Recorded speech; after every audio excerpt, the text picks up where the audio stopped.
India is known as land of farmers. 70% of total population depends on agriculture, and livestock rearing is also part of agriculture. So namaskar to all of you. My name is Hitakshi Sharma.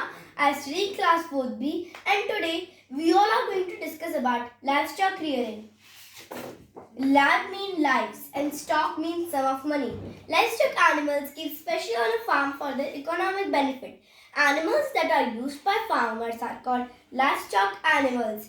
Examples are cows, buffaloes, bullocks, sheep, goat, camel, mules and yaks are livestock animals. They are having plenty of benefits.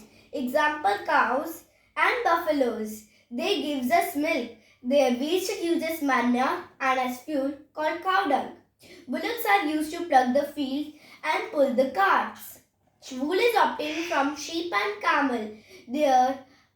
Their skin is made to use leather goods. Their meat is also eaten. Camels are very useful in the hilly areas, while in hilly areas, mule and yak are very useful.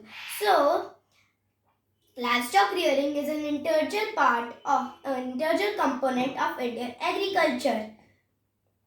And India is also the owner of livestock rearing in the world. It has a big potential for providing non-farming employment and income in the rural areas. We can also see it is a key to poverty education strategies.